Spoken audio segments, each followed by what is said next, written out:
Hi welcome to women special. ఈరోజు మనం చేసుకోబోయేది పచ్చడి. మామిడికాయ పెసరపప్పు కలిపి పచ్చడి చేసుకుంటే బాగుంటుంది. దానికి కావాల్సిన పదార్థాలు ఇప్పుడు చూపిస్తాను. దానికి కావాల్సిన పదార్థాలు: మామిడికాయ ముక్కలు, పెసరపప్పు. పెసరపప్పు ముందుగా ఒక అరగంట ముందర నానబెట్టుకుని నీళ్లు తీసేసుకోవాలి. నూనె, పోపు వేయించడానికి సరిపడా పోపు దినుసులు, ఇంగువ, ఉప్పు. తయారు చేసే విధానం: ముందుగా స్టవ్ వెలిగించుకొని దాన్ని బాండి పెట్టుకోవాలి. దాంట్లో పోపు వేయించడానికి సరిపడా ఆయిల్ వేసుకోవాలి. ఆయిల్ కొంచెం వేడెక్కాక మినపప్పు, ఆవాలు, ఎండుమిర్చి ఇవి దోరగా వేయించుకోవాలి. మనం పెసరపప్పుని ఒక అరగంట ముందర నానబెట్టుకొని నీళ్లు తీసేసుకోవాలి. దానికి ఒక మామిడికాయ అయితే చిన్నది సరిపోతుంది. అది చెక్కు తీసుకుని ముక్కలు చేసుకుని పెట్టుకోవాలి. అప్పుడు ఈ పోపు బాగా దోరగా వేగిన తర్వాత ఈ పోపుని మామిడికాయ ముక్కలు పెసరపప్పు కలిపి మిక్సీ చేసుకోవాలి. కావాలంటే మనం పైన తిరగమూత వేసుకోవచ్చు, లేదంటే లేదు. ఇది వేడివేడి అన్నంలో కొంచెం నెయ్యి వేసుకొని తింటే చాలా రుచిగా ఉంటుంది. వేసవకాలం కాబట్టి ఇప్పుడు సీజన్, మామిడికాయలు బాగా దొరుకుతాయి.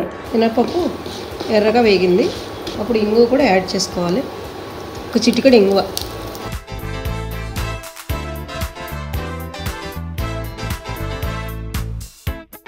ముందుగా మిక్సీ జార్ని తీసుకొని దాంట్లో ఇవి మనం వేయించుకునే పోపు దినుసులు వేసుకోవాలి.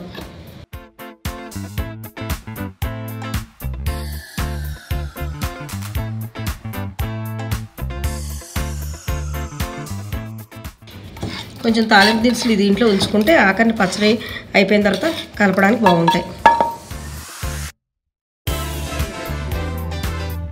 దానిలో మనం నానబెట్టుకున్న పెసరపప్పు,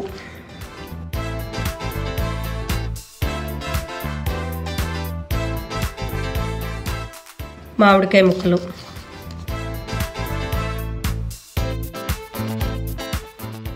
సరిపడా సాల్ట్,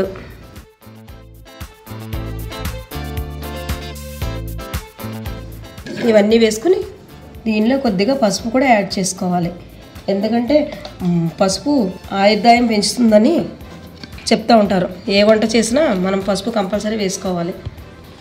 దీన్ని పచ్చడిని మిక్సీ పట్టుకోవాలి. కచ్చాపిచ్చాగా పట్టుకోవాలి, మరీ మెత్తగా చేసుకోకూడదు.